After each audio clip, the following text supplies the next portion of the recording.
Welcome back to the Keep It Real podcast. I'm your host, Faith. I met our current guest a few years ago, and we had one conversation. It went really deep, really fast, and was just awesome. And I am connected with her, supporting each other in our businesses. And so I wanted to have her on because I thought she would be a great addition to the podcast. Today we have Makenzie Stroik. She is an aligned fitness coach, and she specifically helps women to be able to be in tune with their bodies and their spirit and soul and kind of just operate on intuition rather than rigid kind of masculine structure. So glad to have you, Makenzie. Thanks for being on the podcast.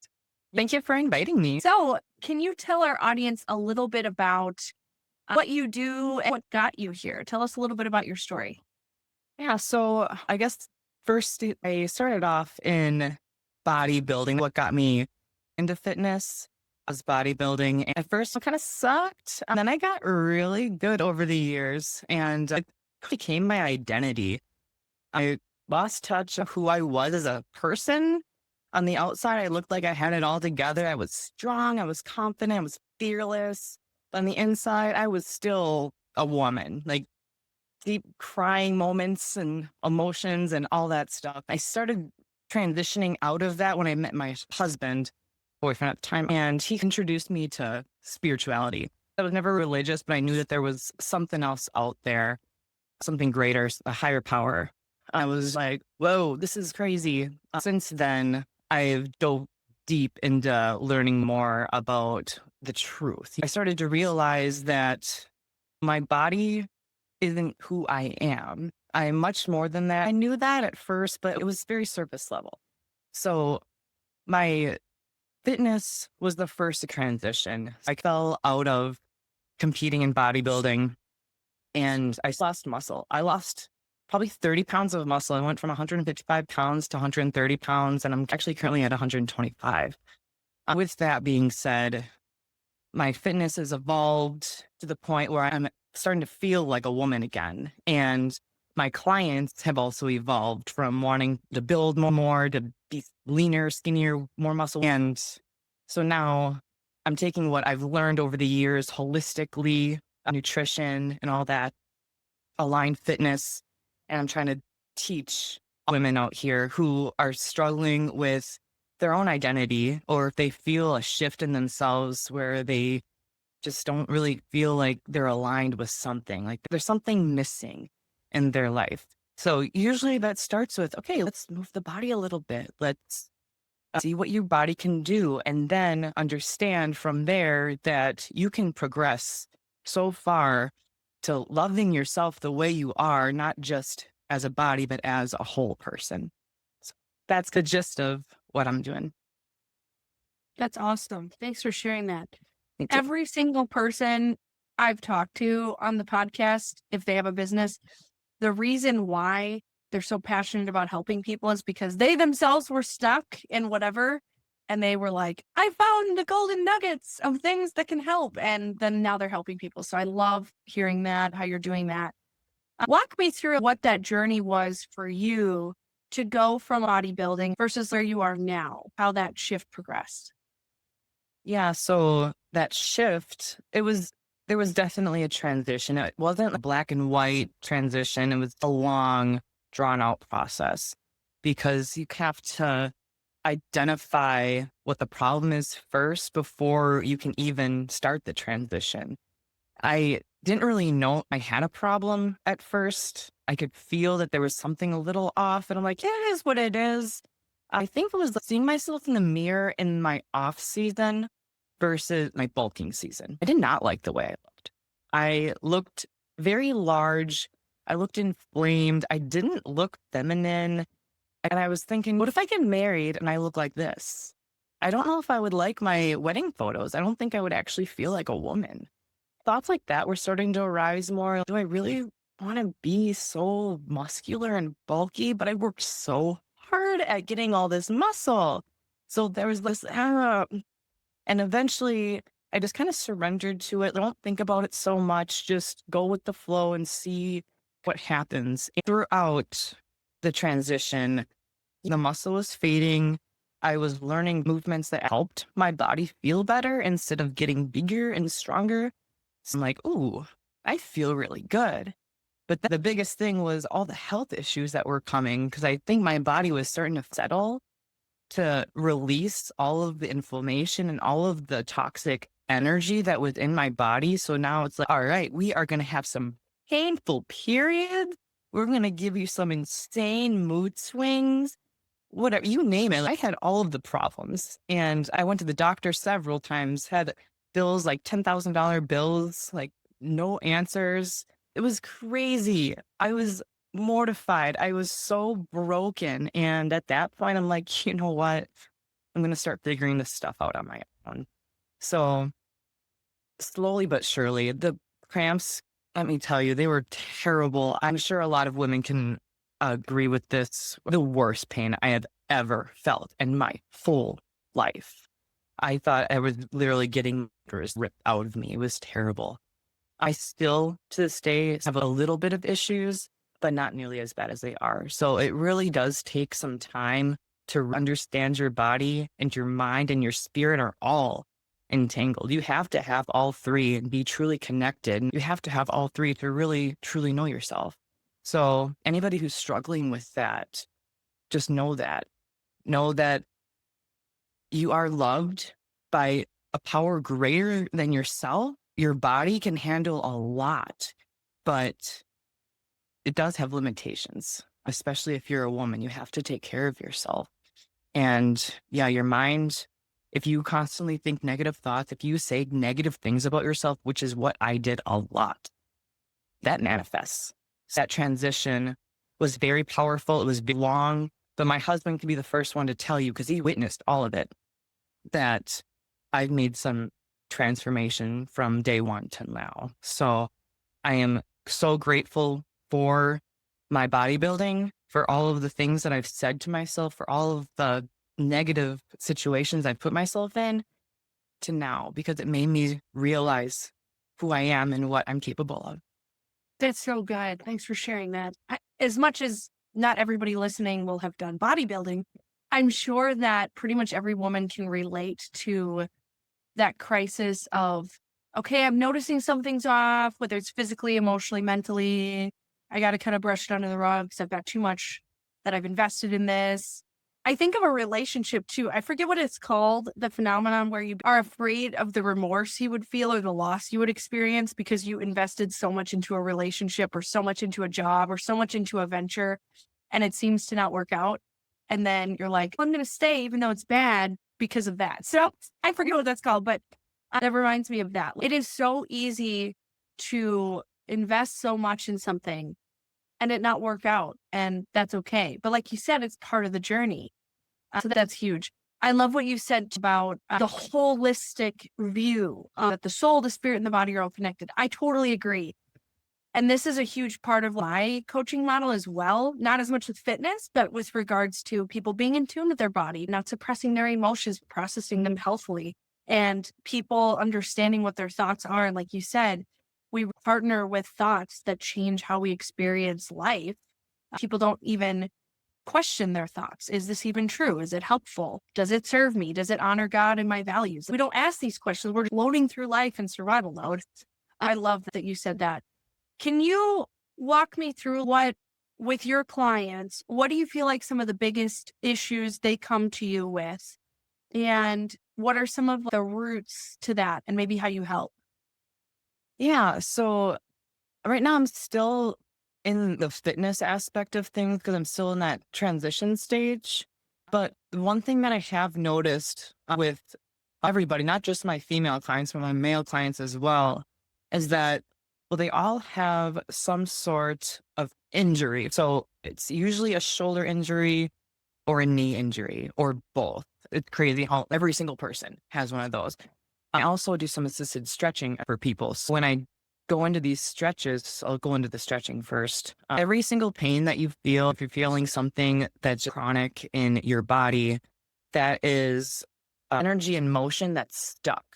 Maybe there's something linked emotionally in that energy body that's having a hard time getting that movement in. So when I tell people, okay, we're going into this stretch, I want you to breathe into it, knowing that this is an emotional trauma that's stuck. Breathe into it, identify it, know that it's there. And as you release, imagine that you're letting that emotion go. And sometimes I get some tears, emotional tears. And that's really cool to see because a lot of those people who have chronic pain issues have something that's stuck in their body, mostly childhood, something that's just stuck in there and they can't get it out. So that's one aspect. But for the most part, any kind of my fitness clients, they still want to do something to improve the body. But I try to reframe their values a little bit. It's a great thing that you want to improve your body and be stronger. What if we also tried to change your mindset a little bit? So instead of trying to be stronger, why do you want to be strong? If you want to lose weight, why do you want to lose weight? There's usually a bigger why there. And it's usually really deep. The reason from their childhood, they really want to be able to do this as a child, or I really wish my parents would have been able to do this with me as a child. And I want to be like that for my kids or for my grandkids or what have you. It's more deep than surface level. And a lot of it is pushing through that mindset, that negative self-talk. I'm not good enough. That's why people work out, because they want to be better. So that negative self-talk plus the exercise, usually it's punishment. I got fat, so I got to make sure that I run 5 miles or I don't eat so I can be this person that I really want to be. Like, we've all been there. Does it work? Temporarily, sure, but that'll just cause more issues.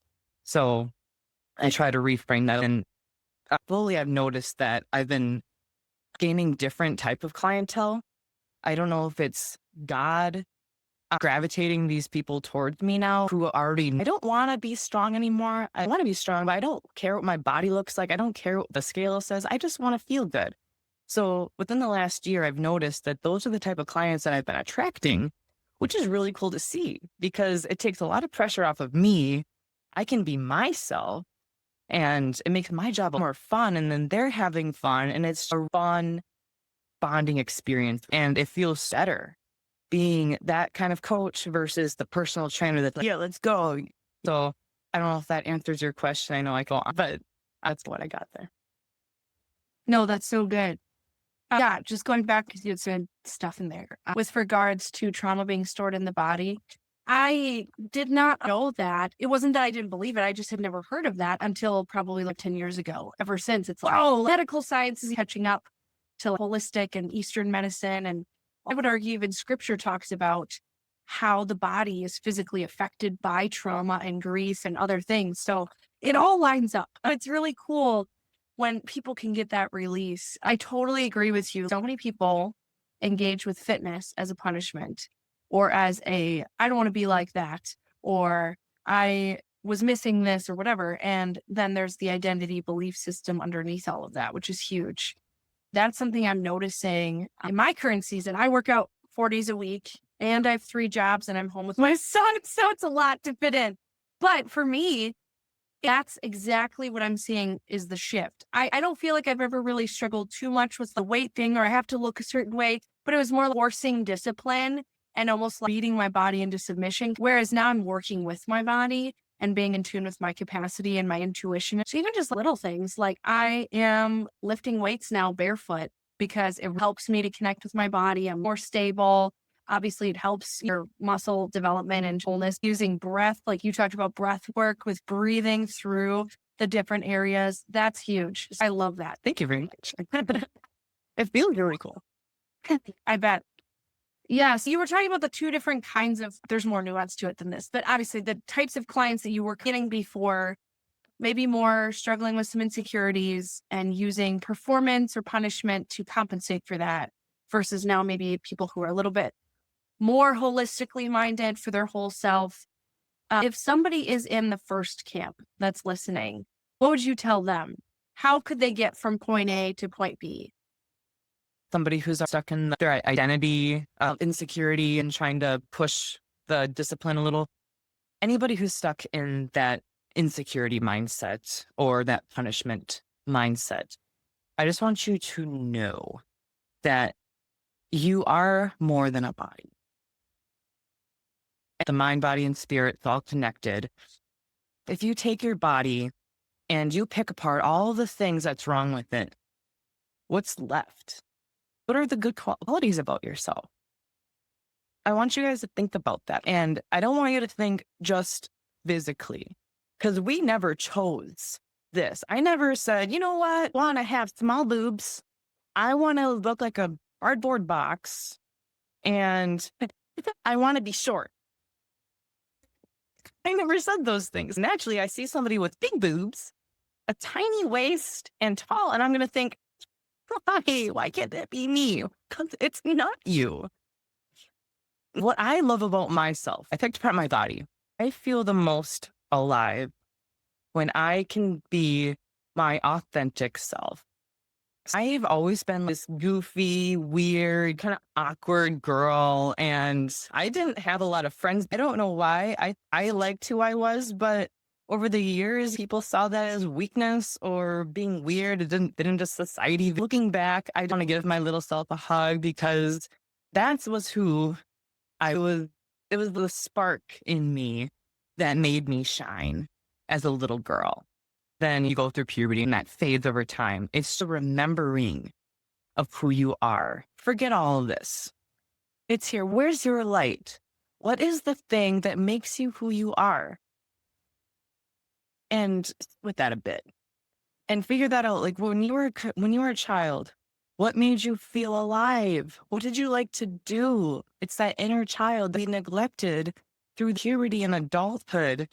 And at some point we have to go back to it because that's happiness. That is true happiness. And I forget that sometimes. I have panic attacks every once in a while. That's not who I am, but I have them sometimes and I'm not afraid to admit it. So love yourself because of your flaws. I don't want you to love yourself despite of your flaws. That's saying, like, you know what, it's okay. I could take it or leave it. No, just love yourself no matter what and do the same for everybody else. No judgment to you, to anybody else. We're all in this together. So that's all I have to say about that. It's so good.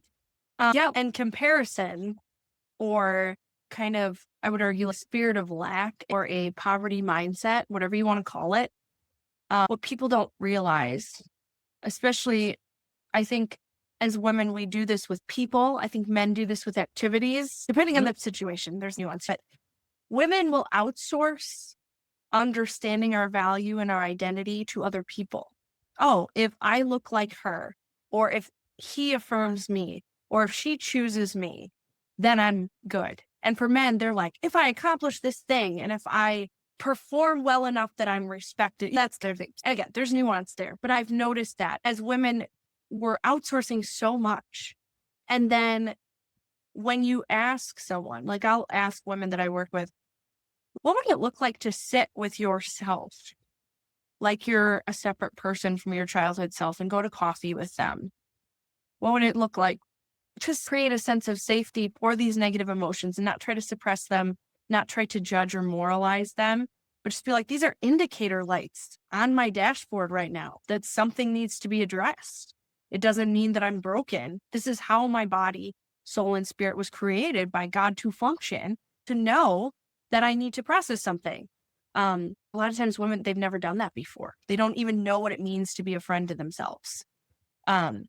So from your perspective with the mindset coaching, but also fitness and the health aspect, what are your thoughts on that? And what do you see as the root of why women can't sit with themselves in that? I think it's because we're looked down on. I think that being a woman for centuries, we were looked down on. I think there is a shift happening. I can't explain it, but I'm sensing more and more women now are stepping into their power. They're realizing that it's actually a great thing to be a woman versus back in the day. We'll pick on the early 2000s and the 90s. Do you remember those magazines or those TV shows and those movies where everybody was stick thin and picked apart. You could be the skinniest person on Next Top Model, or think of Next Top Model. And they're all picked apart because, oh, you're fat or you're a different shade of color than her or whatever the case is. And they're just picking apart these women. And little girls, they absorb all of that. They absorb what their parents say. They absorb what society says. All of these things that are outside of them, they're absorbing internally. So they're going to grow up thinking that I got to be skinny. I got to be this. I got to be beautiful. It blows my mind. And we wonder why we have so many health issues and have trouble trusting people and meeting people and dating and all this stuff, getting a job. I think it's gotten better, but I think there's a shift happening, like I said, where women are just, they've had enough of being so brought down. And so I think that's why women are stepping into fitness and bodybuilding, powerlifting, because they want to be as good as men. That's why I got into bodybuilding, because I wasn't very smart growing up, but I could push my body to do crazy things in my mind. I could do crazy things, but I use my body as a tool. But again, that masculine energy drove me so far. So I think having that balance of the feminine and the masculine, the yin, the yang, fire, ice, we have to have that contrast. We have to know what it's like to experience one thing to truly value the other. So now that women are realizing that it's okay to be a woman, it's okay to lift heavy weights, it's okay to sit in stillness, it's okay to take a break, it's okay to take a little bit of you time to really understand who you are. So I don't know if that answers your question. That's just a guy put into my head right now. Yeah, you acknowledge the other side of the external voices and how much it makes sense why we end up believing these things and have the inner critic. I would argue even the accuser, the enemy, or other people directly telling us lies. We can't discount that we are human, we are impressionable, especially when we're young. It's not our fault that people we think we can trust when we're young lie to us, because they're deceived too, usually. Some people are just actually evil, I think. But the point is that it's so important for us as women to validate that, and the history and the lack of studies on women's health. It concerns me as a life coach and someone passionate about mental health, and also as a previous teacher, seeing young women thinking they have to be men to thrive. And the hard part is, like you said, with the job market and various other things, sometimes it reinforces that narrative. So tell me your thoughts based on your experience, your impressions of the situation. I know you said you're processing the shift still, but how do you feel like operating in balance, feminine and masculine energy, being in tune with yourself? How can that help women? And how do we navigate that in the workplace where maybe there is sexism still in place? So that balance is definitely, there's a fine line there. So I guess in my line of work, being a fitness trainer or coach, back in the day, you didn't see a ton of women in that field. It was more masculine based, especially in the early 2000s, 90s. But I don't think the shift was sudden. There is a major shift happening now that I can see it's clear. But throughout the years, it was a little tweak till now. I don't even know when that shift started, but I think it was the 2010s when more women were starting to step into the fitness industry. Besides Pilates and yoga and jazzercise, I don't even know what most women were into back in the day because I wasn't born. I think it's interesting to see that more women are stepping into the fitness industry because of their traumas and they want to be more like men. But also balancing that fine line in the workspace. So as a fitness trainer, I do feel, at least initially, people didn't choose me, a woman, as a personal trainer at first. What does she know? It wasn't until really getting into bodybuilding, deep into it, where people are like, oh, you know what? She might know what she's doing. I started to actually get some men starting to personal train with me, which I thought was pretty cool. But And there was some sexism there too, but it was more, not so much of looking down on me at that point as a woman. It was seeing me as a piece of meat. So some men were like, oh, she's fit. Ooh, I'm going to take advantage of her. And I'm sure other women can totally attest to this. I was still naive back then. Being in bodybuilding didn't hide my insecurities at all. I was like, yeah, I think you're so cute. And oh, they're just using you, girl. Wish I would have seen that back in the day. Sometimes you're blind to it. You think everything's fine until you realize that something ain't right. If it's in your workplace and you feel like you're looked down on or looked as a piece of meat, that's not normal. It's society standard normal, but it's not. It shouldn't be normal. It's degrading. We're both human, male, female, we're human. We serve a purpose in this world. We give birth, we create life, we take care of our men when they're sick. A lot of women are CNAs, nurses, doctors. They're so helpful and loving and caring, and to get shot down. It's heartbreaking. Since there is a shift happening, and women need to realize that you are so powerful beyond your imagination, beyond what society thinks of you. Understand what your true superpower is. What can you bring to the world? What do you have inside of you? Going back to that light that's inside you from your childhood, that makes you feel alive. That is your superpower. So you let that shine and don't pay attention to everybody else's beliefs about you, about women, because you have something special. And don't say you don't, because you do. Every single person does. So let it shine. Yeah, that's so good. I also think, specifically, I'm thinking of the workplace. Some of the people that I've had the most, I get along with everybody I work with, but the people who've had the most issues with me actually are women, and I think they feel threatened by me sometimes. Sometimes women can be complicit in that negative dynamic. There are good men out there as well, but they're more cautious to say things because they don't want to cause a ruckus. I was talking with my husband, and he's so great with advocating for women and men and their well-being. Good men have to stand up to these behaviors from other men. Things like with men and their childhood trauma. Why do you think they turn to porn for acceptance and fulfillment? Women can too, but these types of destructive patterns, and then those are the types of men making these types of comments at you, right? Because in secret, they're struggling with this addiction and these types of things where they're objectifying women. It's the only way they feel connected with them.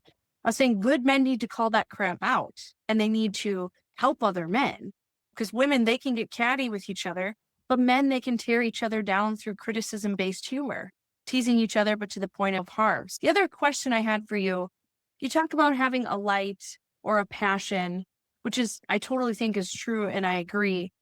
Can you break that down into something more tangible? Give me some examples of what that might look like for certain women, how they could figure that out, what that is, and what that would look like as an adult. I'll use myself as an example because that's easy. In my childhood and now, I feel the most alive when I can express myself the way that I am. I'm really funny. I can be very goofy. And man, I am so loving. I can sit down with my husband or a friend or even a stranger, and I can hear them out if they're in a state of distress. And I can feel their pain. It's almost like a superpower that you can just feel so deep. So I feel like that right there might be subtle, but being an empath. So if you feel like you're very empathetic, that is a superpower that a lot of people say that they are, but you got to be honest with yourself with that, because a true empath sees other people's point of view without judgment. So if you are sitting in front of somebody and you're talking to them when discussing problems and all you're thinking is, goodness, this person just doesn't have their shit together or what have you, that's not an empath. You're just judging these people. So that would qualify as a superpower. That would qualify as a light that you can bring to the world, non-judgment. Another one could just be wisdom. You could just sit down with a person and they could be telling you a story, and you might not be empathetic, or you might not have that feeling like, oh man, I can feel your pain. You might have an actual answer for them. I'm getting this sensation that you could have this and this going on. And then be like, you know what, you're right. Or whatever. That's another superpower. I've spoken with people throughout the years, and you can always just tell that little light that brings them joy. It might be a hobby, it might be a superpower like being an empath or having that wisdom to share with everybody. You might be an incredible speaker. There's tons out there. So it really depends on what makes you, what brings you joy, what makes you the type of person who somebody can sit down with and be like, I like talking to you. You're really cool to talk with. So I guess that's the best answer I can give. I think something I'm noticing is that a lot of times women can understand, like, yeah, I need to love myself. Yeah, I need to understand who I am and fill my cup, but they don't always know how to do that. Can you talk about, are there any besides, I don't know, the different components, right? Physical side, what we can do habits wise, mindset wise, spiritually. Can you kind of break down those three areas? Yeah. So you're talking about mind, body, spirit, those three categories. Okay. So I guess as far as the body goes, it's the more simple one. We all have a body. So I think with that, it's good to establish a routine for yourself because your body is your temple. You have to take care of it. If you don't take care of it, there's consequences. So obviously keep up with your hygiene. Keep up with your hygiene. Shower, make your nails nice and pretty or something. Trim your cuticles, wash your face. There's a book out there that's called Girl, Wash Your Face. I never read it, but I heard it's really good. Taking care of your body, exercising, going for walks, giving yourself hugs. Don't tear at it. Don't cause pain to it. Don't let other people cause pain to it unless you're a fighter. It's taking care of the body, taking care of your hygiene, your fitness. The mind is a little bit more structured. Making sure that you get up in the morning, and the first thing you should do is start the day off telling yourself that you're an amazing person, or you're going to do this and this today, or something to set the tone in your mind right away that it's going to be a great day. Set something in your mind and then do it. Because usually when you set your mind to something, the rest just kind of happens. You follow a nice morning routine. I like to get up in the morning and make myself a nice cup of warm lemon water with some sea salt in there. And I listen to some uplifting, calming music just to set the tone while I'm just sipping on my warm water. And then I'll sit in stillness and I'll meditate to help with the spirit. So setting the tone, whatever that is for you, everybody's schedule is a little different. Some are more structured. Others are more fluid. So whatever it is for you to set a good routine for yourself throughout the day. And as far as spirit goes, I think it's just understanding that you're not in control, that you can do all the things for your body and your mind, but without that spirit, that's where the real magic happens. So paying attention to things, pay attention to what your body is telling you. If you're feeling a pain somewhere, maybe that's not a coincidence. Maybe it wasn't from smacking it on the door or something from the gym. Maybe it's something deeper, like the pain body, the energy in motion, the emotion stuck in the body. Paying attention to things that happen in your mind. What kind of thoughts are running through your mind? Are they negative? Does it make you feel bad? Does it make you feel good? If you're noticing that you're starting to feel like, "Oh, these thoughts are just, they're aching and they're making my mind, my body just, I don't feel good. I want to go curl up in a ball and I want to hide. I want to cry." And sometimes in that case, you do have to hide and cry. You have to feel the emotion, let the emotion out of the body. But also know that feeling that you're feeling, it's coming from the mind. You're talking badly. Something is sitting in there. Or it could be just a random trigger that just, oh, no, that's a conditioning thing that's happening in your mind that you have to recognize. And then try to understand that the thoughts that are coming aren't your thoughts. You're not the one saying, oh, I'm going to think of this. No, that doesn't work like that. They just happen through conditioning and through the cosmos. It's beautiful, cool, and magical if you think about it like that, because you have the power to be like, no, I don't have to pay attention to that. I don't have to pay attention to the negative thoughts happening in my mind. I can acknowledge them. I can know that they're there and that they're causing pain in my body. But they aren't me. It's not me coming up with these thoughts. And then, yeah, just being like, I understand what's happening. I release it to a higher power, to the cosmos, the universe, to God, love, whatever you want to call it. Everybody has a different word that they like to use when it comes to something that's beyond them, their higher self. So when you recognize all three of those, it can make a really bad day turn into something super wonderful, just like that. You just have to let yourself. For people who are in a really tough, overwhelming season, like they have 5 kids, or they just lost their parent, or they've been single and they're in their 40s and they really want to get married, these really deep grief, heartache things. I feel like people like that are told maybe not exactly what you're saying, but maybe similar things. For people who are in a difficult, low place, how would you say they can adapt that to be mindful of where they're at? Just feel it. Whatever's happening to you in that moment, if you're struggling, sometimes you just got to let yourself feel the emotion that you're feeling. We have emotions for a reason. If you lost a spouse, if you have 5 kids and it's hard and you feel like life is dealing heavier and heavier and you can't continue, then just acknowledge it. Just know that it's there. Know that it is okay to feel these feelings and cry it out, punch a pillow, do what you got to do. Ask for help if you need it. Because even with my clients, I can tell when some of them are having a bad day. It's like, lay it on me. Let's talk. Let's get it out. For those of them who want to. Otherwise, sometimes it's just, you know what? There's nothing that I can say or do for you. Let's get a really good workout in and let's release some emotion. Let's release the anger. Let's get it out. And sometimes you can do that through physical activity. Other people do it through stillness, sitting in stillness, letting things calm. Other people do more mindful work, like they journal, they paint, do something to stop the world for a second. And then before you know it, you're probably like, you know what? I feel a little better. I feel a little more calm and collected. It's okay that I'm still missing this person. My kids are running rampant. My job is extremely taxing, but I'm going to release the emotion. I'm going to feel what I got to feel. I'm going to ask for help if I need it.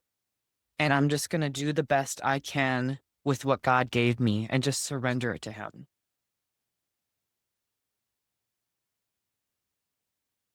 Yeah, that's so good. I feel like there are so many layers to it, and being aware of where you're at, what you need, which angle of it needs to be addressed first is huge. I'm realizing so much, especially with knowing I have ADHD and then working with clients who not all are neurodivergent, but people I've talked to, there's a lot of people, and we don't fit in the mold, right? And then just people when they're going through grief or really traumatic things, that's also not normal. It's not business as usual. So we have to recognize our capacity more than just trying to build discipline and fight against ourselves.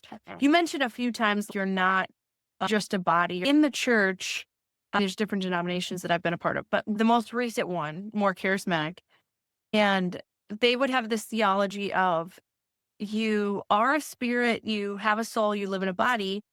I kind of believed that at a time and it made sense. I now am realizing I really don't think that's true. I think that we are all three. We are one unified person with 3 parts. Just like I believe in the Christian God, he's one God with 3 parts. So it's interesting the shift. And you talk about the thoughts with that and how it influences how you process these hard things. For me, with the fitness stuff that I talked about earlier, being more in tune with my body, I do think part of why that's become easier for me has been that shift that I am a body and I care for it. I parent myself. I nurture myself. I nourish myself spiritually, emotionally, mentally, relationally, physically. I'm curious your thoughts on that, how you delineate that. I agree with you. We are all three. We are 3 parts of a whole. When we die, or our body dies, what's left? The body decomposes, but where's the you? Where's that energy Where does it go? I'll just keep it a little bit more surface level for the time being. I believe that the spirit isn't done. Once you die, I think that there's an entire journey out there for that spirit, for that you. And this isn't your only life. I think that there's going to be much more. You're just closing a chapter when you die. So the whole body thing, yeah, you're living in this moment. You're in this incarnation on earth here for a reason. And that's to learn lessons, to challenge yourself, to learn how to love one another, learn to love yourself. Sometimes that's the hardest part, is to love yourself, truly, wholly love yourself. To ask you guys a question for those of you listening, do you truly love yourself? And just sit with it for a minute. Can you say, oh yeah, totally. But just give it a few minutes. Do you love yourself? If the answer is a genuine yes, then maybe you get it. That you are so much more. This is just a very temporary part of the whole macrocosm of your life. So if you make mistakes here and there, so what? God forgave you already. Do you forgive you? Because if you can forgive you, then you're miles ahead of where you once were. And that's what's going to determine where you go from there.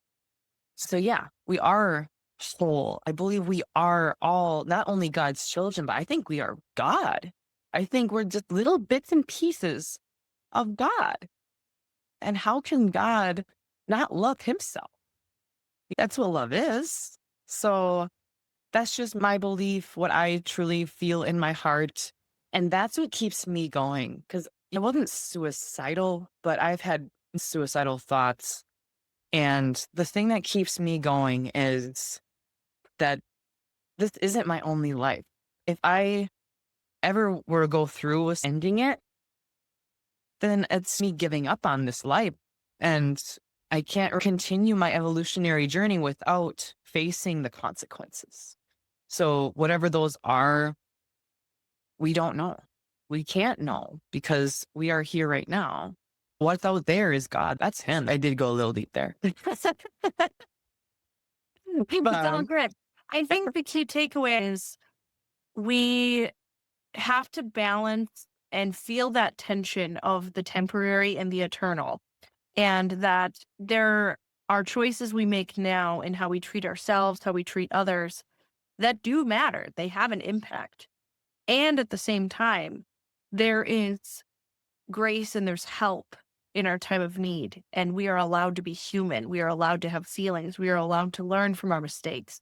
We are allowed to pivot and change our mind and change our lives through our choice changes and pattern changes and healing. And we don't know what we don't know. So the more we learn, I think that's just where the more responsible we become for what we have learned. That's a huge part for me with coaching. I got certified 3 years ago, I think. And I was like, yeah, I'm never going to do a business, whatever. I thought I couldn't be a business owner for various reasons, but I started to realize people don't know this. I'm a guru, I know everything, but it's like literally people are stuck. They are anxious. They are miserable. They are in perfectionism and performance mindset and people pleasing, dealing with these wounds from childhood that nobody's helping them navigate. And then I started to see there's a lot of great coaches out there, but I got more active in the online space and I started to see them. There are so many people that are scammers. They're just coaches who coach coaches. They're not actually helping people. They're just scamming people. And it made me angry because I'm like, these people genuinely need help. I think it's fine to charge for coaching. 100%. There's value to your time and your expertise and services, but not manipulating people. That pisses me off. So that's part of my whole keep it real coach. I always want to be honest on the podcast, in my reels, with clients, on my website. And I'm sure you can relate to that. I obviously have boundaries of how much I share, but I'm never going to lie or misrepresent who I am, where I'm coming from, how I can help, because I was stuck too. And if somebody had not been willing to partner with me and support me in actual authentic healing, I would still be there. So that's the difference. Authenticity in that tension is so hard to find in this industry because people are trying to make money, boost their ego, soothe a wound they haven't fully dealt with. They're trying to be like, look, I'm portraying confidence. I'm portraying that I know what I'm talking about. But they're dealing with this fear of that tension of the eternal and the temporal. They're like, I don't know how to deal with that. I'm seeing all this suffering in the world. I'm struggling with how I view myself. So, for anyone listening, if you prefer authenticity, it's going to be painful because we're not going to let you walk around with beliefs that don't serve you without bringing in some curiosity and questioning into it. At the same time, the fruit, the result, the other side of it that you will get is so worth it. Can you speak to your thoughts on that, Makenzie? I totally agree with you there. Yeah, I totally agree with you about the coaching world because I was looking for coaches too, like nutrition coaches, business coaches, and stuff. And I did find a business coach. I was thinking, oh my gosh, this is going to be so cool because it's feminine based and I want to make $10,000 a month. Man, it was so masculine based. A lot of women in the masculine. So I went into it with confidence. I can do this. I got this. But it was that crazy hustle. And I was losing myself trying to do all the things they're telling me to do to make money. And I was losing my authenticity. Oh, you should be posting this stuff about your business. I get it. There are things that in your business you got to keep posting about. But it wasn't stuff that I really liked. They're like, oh, choose this path. Oh, yeah, do this. And they kicked me out because I wasn't keeping up with their regimen. I was like, thanks. I told my coach, my eating disorder came back. I was like, this isn't me. I was sober for 5 years and it came back because I was back in that hustle culture. And it was tough. I was like, this is not who I am. And since then, I was skeptical of all these there's tons of coaches out there that are only in it to make money. And they might have started from good intentions. The road to hell is paved with good intentions. That stays with me because I check myself now. Okay, yeah, obviously I own a business. I run a business. I need to make money for a living, but I will not sacrifice my authenticity to make money. I vow to always see my clients as whole people, not just a paycheck. Because there are people who do that. And it drives me nuts because I don't want to say I'm a victim because I don't like the victim mentality. I think it keeps you stuck. So I'm not a victim, but I've experienced what it's like to be victimized by that. And it's tough. And it leads you down a path of just a big hole in your heart. Where do I go now? Who can I trust? I don't trust anybody. And that sucks because we should be able to trust people.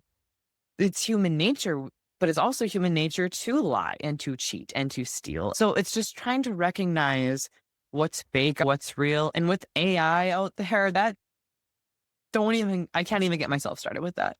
But it drives me nuts how many things are AI, like a caption out there, AI generated.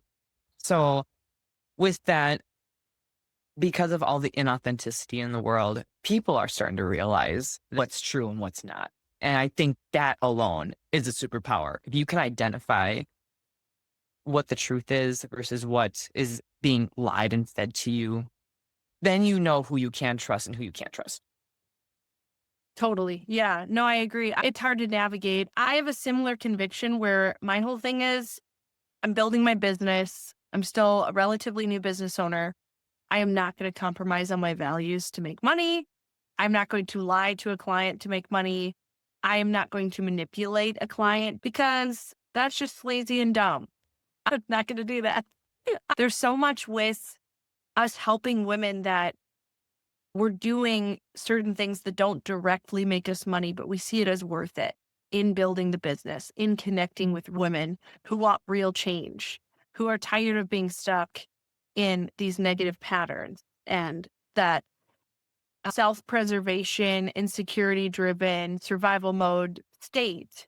We believe that's not the only way to live and that it is possible with proper tools and support because we heal in relationship with ourselves and others to have that ongoing stability. And like you talked about, it doesn't mean Emotional regulation, people have this misunderstanding. That means you're just calm all the time. That's not what it means. It means you're able to get back to a place of homeostasis, grounded in truth and in your values. And you work with your nervous system, with your thoughts and body and emotions, not against them. And you don't let them run you. You run the ship. You make the decisions, but with the proper tools and support to be able to actually do that properly. Because otherwise, some people think they're handling their emotions, but they're just suppressing them, and that will manifest later in your body. Totally agree with that. So good. Makenzie, I think we'll wrap up here. Great discussion. I appreciate having you on the podcast. Anything else you want to say to our guests before we go? Yeah. To recap, you are a whole person. You are a body. You are your mind. You are your spirit. You are whole. You are God's child. He loves you so much beyond your comprehension. It's something that I even struggled with for a while. I'm like, I'm just one person. How can he love all of us? He does. If he can love you with that much love to give, infinite amount of love, apply that to you and to people around you. If people are stressing you out, if you feel like you can't be yourself around people, understand that they're also going through something. A lot of times it's a projection of their own anger, their repressed anger, sadness, grief, whatever it is. It's never about you as a person. If you have some repressed anger, sadness, whatever it is, and you feel like you're projecting it onto other people, identify that and recognize that it is something within you that you need to take responsibility and deal with in a way that doesn't feel so suffocating. Prayer, meditation, asking for help, forgiveness, gratitude. They talk about this stuff in church and the Bible all the time. I don't go to church. I haven't read the Bible. I'm in the process of reading the Bible. And I like it. Just know that everything in your life you can change with a simple mindset change. And open up your heart to the world. Shine your light. Know what that light is about you. And the rest will just kind of come. You just got to trust it. Even with all of the inauthenticity in the world, there's a shift happening. So you can be part of that shift. You just have to open up your heart. God bless. Yeah. Thank you, Makenzie, for being on. I look forward to talking to you again in the future. But with that's the end of our podcast. Thank you so much. Thank you so much for having me. This was wonderful. It was great.